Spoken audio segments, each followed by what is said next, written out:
더 나은 것을 말하는 뿌림피라는 제목으로 오늘 말씀 나누도록 하겠습니다.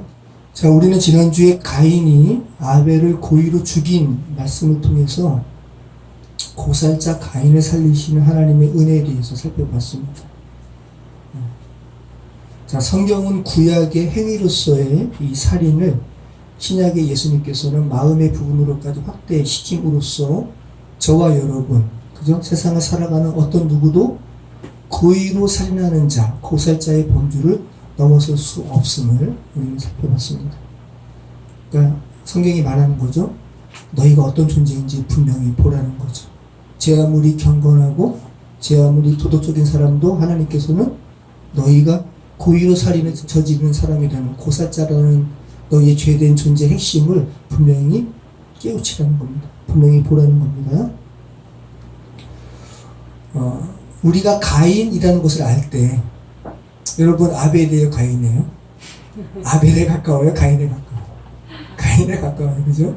어떤 누구도 제 아무리 선해 보이는 사람도 가인에 가깝습니다. 우리가 가인이라는 것을 알 때 우리는 하나님께 우리의 죄벌이 큼에 대해서 토로하고, 그죠? 주의 긍휼을 요청할 수가 있습니다. 근데 우리가 가인이라는 사실을 부정할 때 우리는 그 가인에게 가하는 죄의 형벌의 크기에 대해서 자신과 상관없는 것이라 여기고 하나님께 긍휼을 구하지도 못한다는 거죠. 그죠? 오늘 말씀도 그 말씀이에요. 자, 우리 오늘 말씀 같이 읽도록 하겠습니다. 우리 10절 말씀만 한번 읽어볼까요? 이르시되 내가 무엇을 하였느냐 내 아우의 핏소리가 땅에서부터 내게 흡수하느니라. 자, 하나님께서 아담에게 대하시는 것과 하나님께서 가인에게 대하시는 것이 똑같습니다. 그죠? 아담도 죄를 저지른 후에 나무 사이에 숨었잖아요. 그 아담을 찾아오셔서 하나님께서 뭐라 그러셨어요? 너가 어디 있느냐. 자, 오늘은 또 이제 가인이 아벨을 죽이는 행위를 했습니다. 그 가인을 찾아오셔서 너가 무엇을 하였느냐 라고 이렇게 물어보시죠. 죄된 인간에게 하나님께서 물어보시는 것은 책망하신 것이 아니에요. 그를 살리시기 위한 하나님의 은혜입니다. 자, 오늘 본문은 하나님께서 하나님의 피에 숨은 아담에게 내가 어디 있느냐라는 아담의 정체성에 대해서 물어보신 것처럼 행위자로서 가인의 현 위치를 묻고 계시는 것입니다. 우리는 모두 살아가면서 어떤 행위를 합니다. 그죠? 모두 어떤 행위를 하며 살아가요. 아벨을 고의로 죽인 가인에게 가인의 행위를 물으시는 이 하나님은 가인을 질책하시는 그런 질문이 아니라는 거죠. 가인, 너가 한 짓이 무엇인지 아니? 라는 질문입니다. 성경은 이 가인의 행위에 대해서 가인이 행한 행위가 어떤 것인지 언급하고 있습니다. 우리 요한일서 3장 2절 말씀 한번 보겠습니다. 가인같이 하지 말라. 그는 악한 자에게 속하여 그 아우를 죽였으니 어떤 이유로 죽였느냐? 자기의 행위는 악하고 그의 아우의 행위는 의로우니라. 네, 창세기 4장의 가인과 아벨의 이 기사를 요한일서 기자가 이렇게 주석하고 있습니다. 서술하고 있습니다. 가인이 누구에게 속했다라는 거예요? 악한 자에게. 네. 자, 악한 자에게 속했기 때문에 가인의 행위가 악했다라고 분명하게 말씀하고 있습니다. 네. 그래서 지금 가인을 향한 하나님의 가인, 너가 한 행위가 무엇인지 아느냐라는 이 질문은 아담과 하와에게 하신 질문과 똑같은 겁니다. 가인이 이런 죄를 저지를 수밖에 없는 원인을 찾도록 하시는 거죠. 그죠? 자, 악한 자에게 속한 자는 악한 일을 하게 되어 있습니다. 성경이 기록한 포인트에만 여러분 집중하시기 바랍니다. 악한 자에게 속한 가인의 어떤 행위가 악했다는 거예요? 여기 나오잖아요. 어떤 이유로 죽였느냐? 그죠? 자기의 행위는, 누구의 행위? 가인의 행위는 악하고 그의 아우의 행위, 아벨의 행위는 의로움이라. 자, 우리가 지금까지 살펴봤죠. 가인의 어떤 행위가 악했다라는 거예요? 농사 지은 자와 양치는 자로 대변되는 것으로 그들의 정체성을 이렇게 아주 대조적으로 구분하고 있었잖아요. 농사 짓는 자는 어떤 거라고 그랬어요? 자기의 행위로 의로움을 하나님께 보이려고 하는 시도. 그죠? 그 행위가 악했다라고 지금 요한일서 기자는 말하고, 자기의 행위의 공로를 기대미 없이 무조건적으로 부어지는 하나님의 은혜를 기대는 이 아벨의 제사는 하나님 보시기에 의로웠다라고 지금 요한일서 기자가 다시 한번 말씀하고 있는 겁니다. 우리가 지금까지 살펴본 말씀입니다. 내가 무엇을 하였느냐? 내 아우의 핏소리가 땅에서부터 내게 호소하느니라. 자, 내 아우의 핏소리. 참 섬뜩하죠? 핏소리. 피가 소리를 내는 거예요. 자, 물론 은유적인 표현이죠. 땅에서부터 내게 호소한다. 내 아우의 핏소리가. 자, 일차적으로는 물론 아벨의 흘린 피를 의미하는 것이지만, 나아가서 좀 더 확장하면 모든 하나님의 사람들이, 모든 성도들이 흘린 순교의 피, 그죠? 그리고 그리스도 피가 무엇인지를 또 이렇게 가리키는 그런 피입니다. 자, 정말 의인은, 성경이 말하는 바 정말 의인은 이들이 의인이에요. 세상이 말하는 의인이 아니라 자신의 공로를 의지하지 않고 그리스도의 속죄의 피를 의지하는 이들을 성경은 의인으로 보십니다. 자, 성경에는 죄로 인해서 세상에서 고통당하는 성도들, 하나님의 사람들이 하늘을 향해 호소한다. 죄가 가득한 세상에서 하나님의 사람들이 고통당하는 신음소리가 하늘까지 사무친다라는 표현이 오늘 본문 말고도 많이 있어요. 다 가인에게 희생당하는 아벨의 이런 호소하는 소리가 똑같은 겁니다. 창세기 18장 20절 한번 말씀 볼까요? 창세기 18장 20절. 이 세상이 소돔과 고모라죠. 이 세상이 애굽이고, 그죠? 이 세상이 가인에게 희생당하는 아벨이 살아가는 세상입니다. 자, 한번 읽어보겠습니다. 여호와께서 또 이르시되 소돔과 고모라에 대한 부르짖음이 크고 그 죄악이 심히 무거우니 내가 이제 내려가서 그 모든 행한 것이 과연 내게 들린 부르짖음과 같은지 그렇지 않은지 내가 보고 알려하노라. 이러면서 진짜 현현으로 하나님께서 나타나시고 또 천사와 같이 아브라함에게 찾아가시죠. 소돔과 고모라에 대한 부르짖음이 크고, 소돔과 고모라로 대표되는 이 죄된 세상에서 살아가는 사람 중에 하나님의 백성들의 부르짖음이 하늘까지 상달되었다 라는 표현이죠. 자, 출애굽기 3장 9절. 이제는 애굽입니다. 모세에게 말씀하시는 거죠. 출애굽기 3장 9절.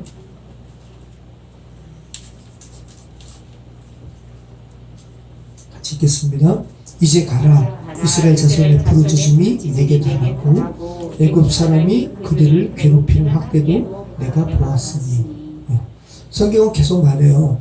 이 죄된 세상을 하나님께서, 보이시지 않은 하나님께서 다 죄된 세상에서 부르짖는 사람의 소리 내가 듣고 있다.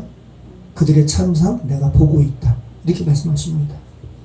자, 우리 야고보서 5장 4절 한번 말씀 보죠. 야고보서 5장 4절. 조금 더 현실적으로 말씀하고 있죠. 보라, 너희 밭에서 추수한 품꾼에게 주지 아니한 삭시 소리 지르며 그 추수한 자의 우는 소리가 만군의 주의 귀에 들려옵니다. 네.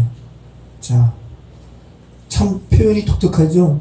너희 밭에서 추수한 품꾼에게, 아니 추수하도록 일꾼을 이렇게 부렸으면 품삯을 줘야 되잖아요, 그죠? 근데 주지 않으니까 돈이 얘기한다는 거예요. 나를 마땅히 일한 사람에게 주라 라고 이렇게 소리친다는 표현이잖아요, 그죠?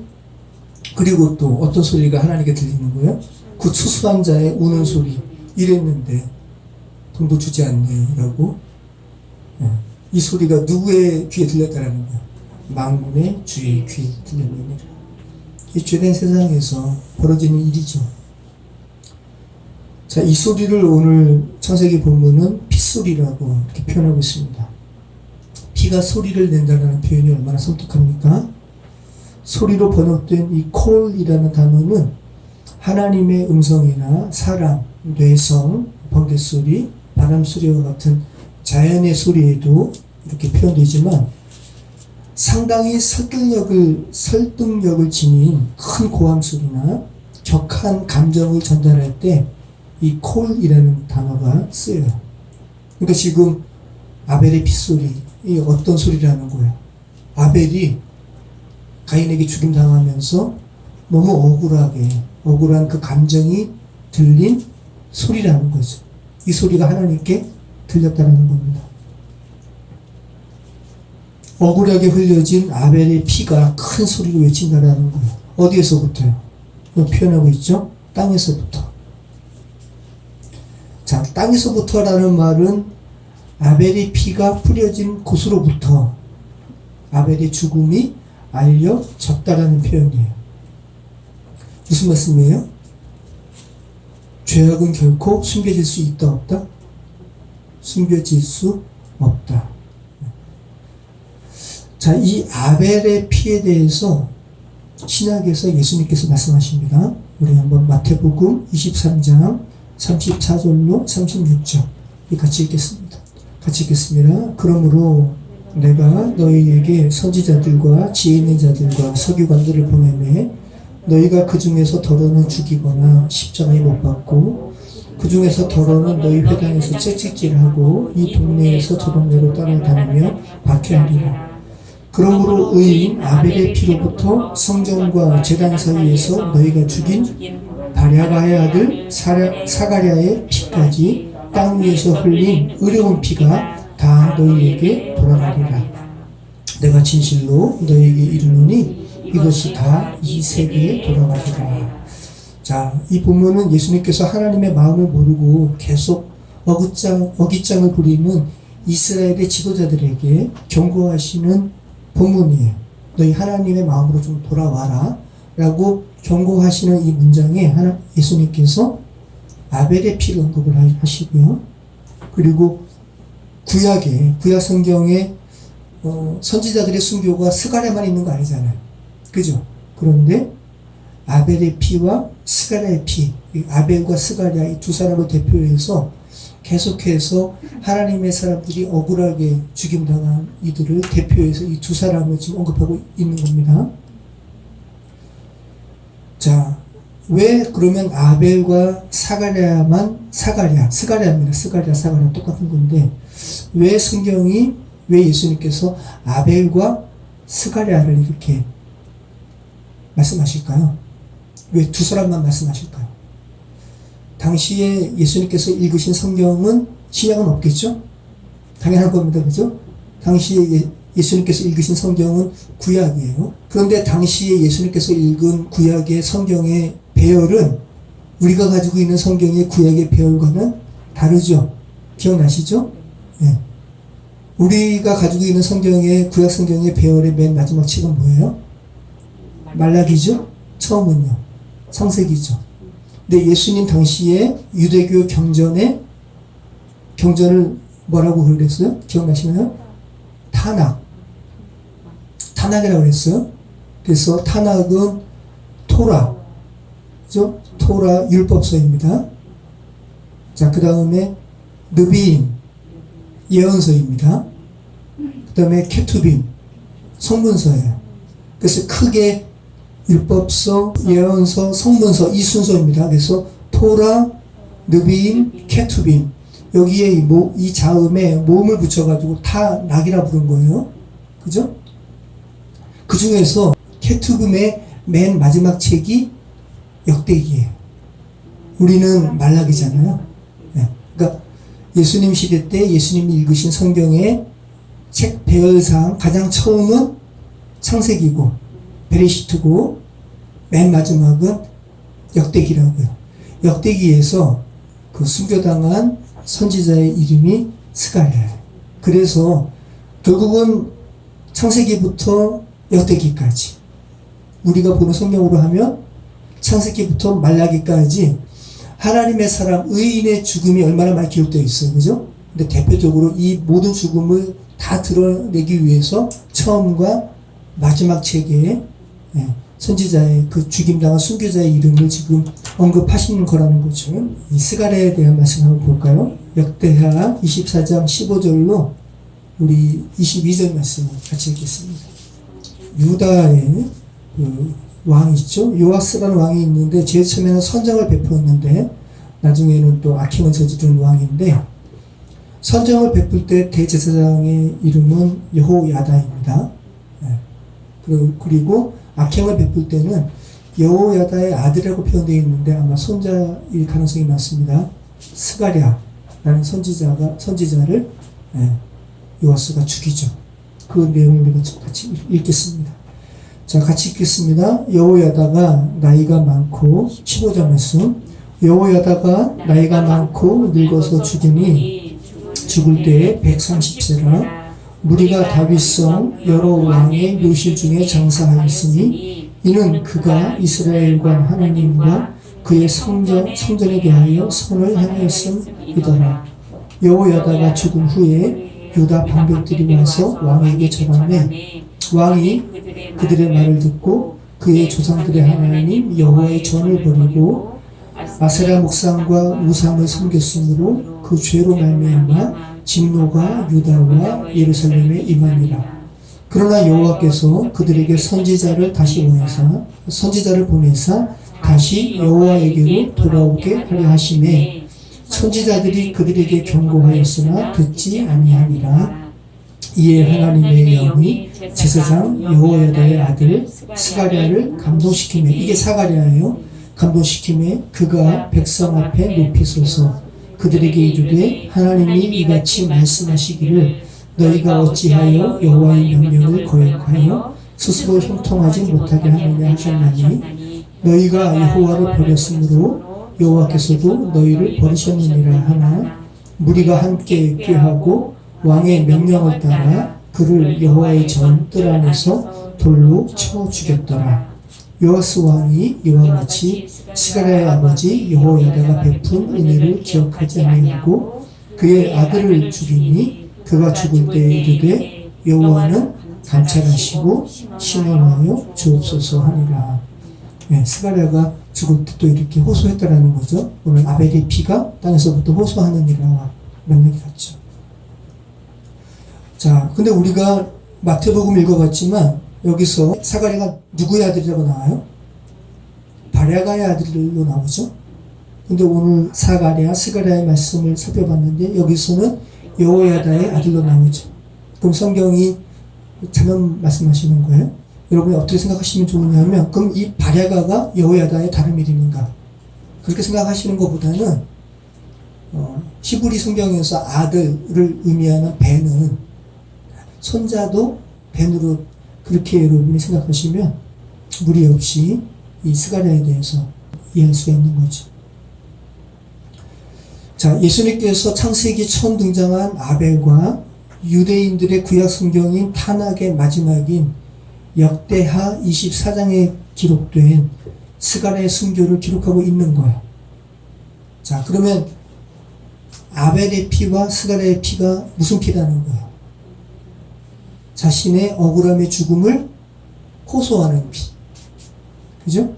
내 아우의 핏소리가 땅에서부터 내게 호소하느니라.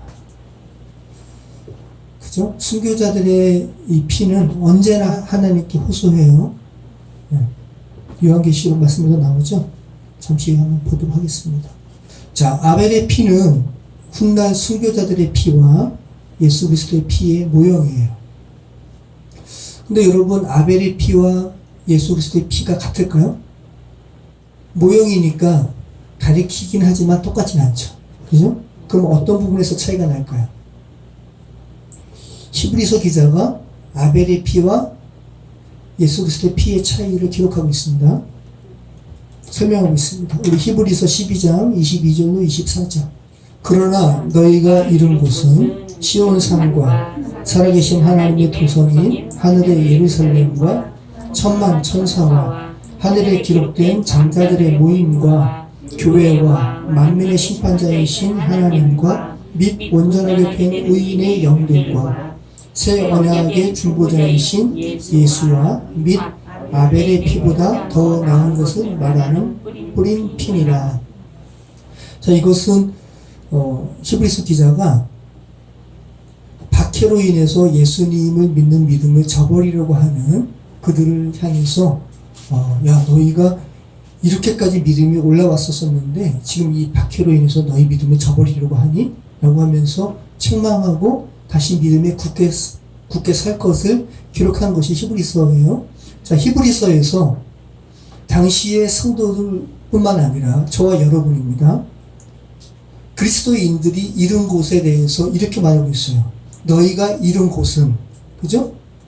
시온산과 살아계신 하나님의 도성인 하늘의 예루살렘과, 지금 어떻게 표현하고 있는지 보세요. 하늘에 기록된 장자들의 모임과, 여러분, 하나님의 나라는 장자들의 모임이에요. 계속 우리가 살펴본 거죠. 성경은 찾아가 장자되는 기록이잖아요. 여러분이 세상에서 다 찾아와 같은 존재들인데, 그죠? 그런 여러분들을 주님께서 순서를 바꿔서 장자로 격상시키시고 회복시키시는 기록이 이 성경 말씀 아니에요? 그렇게 말씀하고 있는 거예요. 장자들의 모임과, 그리고 의인의 영들이 있는 모인 곳이 바로 너희가 모인 곳이다 라고 말하면서 그 다음에 예수 그리스도의 피와 아벨의 피에 대해서 설명하고 있죠. 새 언약의 중보자이신 예수와 아벨의 피보다 더 나은 것을 말하는 뿌린 피니라.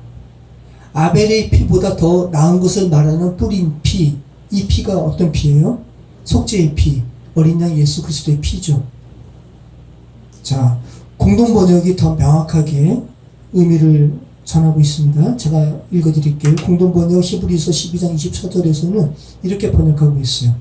그리고 새로운 계약의 중재자이신 예수가 계시고 아벨의 피보다도 더 큰 힘을 바라는 속죄의 피가 있습니다.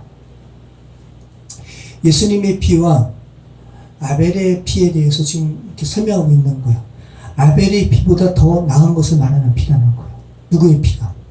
예수 그리스도의 피가. 아벨의 피보다 더 큰 힘을 발휘하는 속죄의 피라는 거예요. 자, 그러면 그리스도의 피와 아벨의 피의 차이는 뭐예요? 아벨의 피는 지금까지 우리가 읽은 거잖아요. 자신의 억울한 죽음을 호소하는 피라는 거죠. 그죠? 자, 계시록 우리 6장 9절로 10절 볼까요? 아벨의 피처럼 순교자들의 피가 이렇게 호소하죠. 순교자들의 피 귀합니다. 그런데 이것은 자신의 억울한 죽음을 호소하는 피라는 겁니다. 자, 요한계시록 6장 9절로 10절. 다섯째 인을 떼실 때에 내가 보니 하나님의 말씀과 그들이 가진 증거로 말미암아 죽임을 당한 영혼들이 제단 아래에 있어 큰 소리로 불러 이르되 거룩하고 참되신 대주제여 땅에 거하는 자들을 심판하여 우리 피를 갚아주지 아니하시기를 어느 때까지 하시려 하나이까 하니. 네, 계속 신원하고 외치는 피, 아벨의 피죠. 순교자의 피는 자신의 억울한 죽음을 호소합니다. 그리고 순교자의 피는 하나님의 의가 무엇인지 세상에 전파하는 그런 피라는 공통점이 있습니다. 지금도 순교의 피가 흘려지고 그리고 그 순교지에 교회가 세워지고 그런 일들이 지금도 있죠. 순교자들의 피 귀합니다. 그런데 이것은 자신의 억울한 죽음을 호소하는 피라는 겁니다. 자, 요한계시록 6장 9절로 10절. 다섯째 인을 떼실 때에 내가 보니 하나님의 말씀과 그들이 가진 증거로 말미암아 죽임을 당한 영혼들이 제단 아래에 있어 큰 소리로 불러 이르되 거룩하고 참되신 대주제여 땅에 거하는 자들을 심판하여 우리 피를 갚아주지 아니하시기를 어느 때까지 하시려 하나이까 하니. 네, 계속 신원하고 외치는 피, 아벨의 피죠. 순교자의 피는 자신의 억울한 죽음을 호소합니다. 그리고 순교자의 피는 하나님의 의가 무엇인지 세상에 전파하는 그런 피라는 공통점이 있습니다. 지금도 순교의 피가 흘려지고 그리고 그 순교지에 교회가 세워지고 그런 일들이 지금도 있죠. 꼭 이렇게 칼에 의해서 피가 흘려져야만 순교자의 피가 아니라 지금도 그죠? 선교지에서 이렇게 선교사님들이 교통사고든 또 병이든 그런 죽음도 다 순교자의 피죠. 노원구에 있는 어떤 교회에 전도사 그 공고가 나서 예전에 전도사로 이렇게 면접 보는데 목사님이 굉장히 훌륭하시더라고요. 근데 아무튼 안 됐어요. 근데 이제 나중에 이분이 선교사가 되신 거예요. 연회 때 이분이 오셨어요. 연회 때 선교사님들이 오시거든요. 근데 알고 봤더니 이분의 아들이 청년들 데리고 선교지 갔다가 지붕에서 전기공사 하는데 감전사로 돌아가셨어요.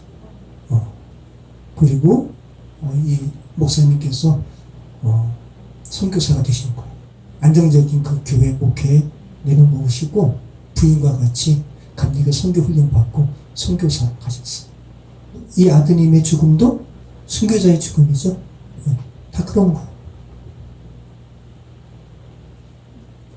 자, 모든 순교자의 피는 자신의 죽음을 호소합니다. 그죠? 그리고 동시에 그들의 피는 하나님의 의가 무엇인지를 선교지에 전하는 그런 피인 것이죠. 그런데 이 피 너무 귀한 피죠. 그죠? 그런데 그리스도의 피는 순교자들의 피와는 차이가 있다는 거죠. 그리스도의 피는 하나님께 순교자들의 억울한 죽음을 호소하는 것을 넘어서 하나님과 인간 사이의 근본 문제를 해결하는 피. 그죠? 속죄의 피. 더 나은 것을 말하는 피라는 거. 그렇게 지금 말씀하고 있습니다.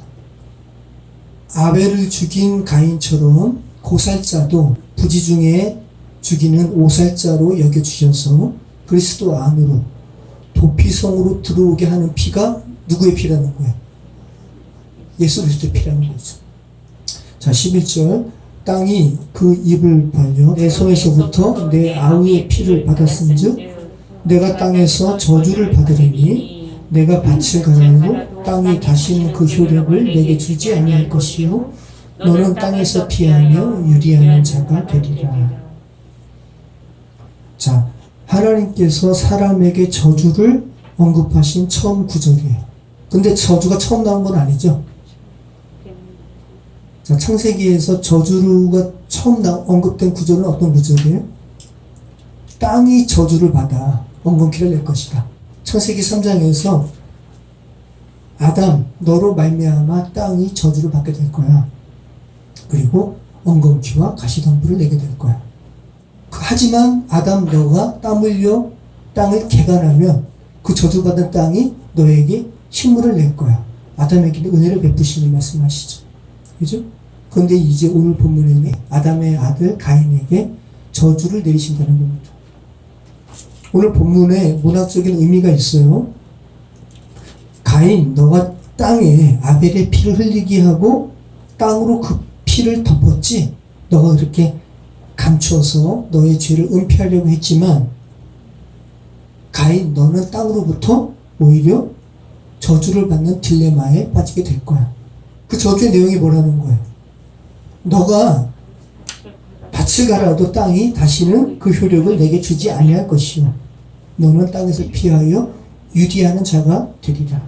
그죠? 아담과는 다르잖아요. 자, 가인에게 내리신 저주의 내용이 뭐라고요? 땅이 밭을 갈아도 효력을 내지 않게 될 것이라는 겁니다. 자, 그러면 가인에게 임한 이 저주는 언제부터 시작되고 언제까지일까요?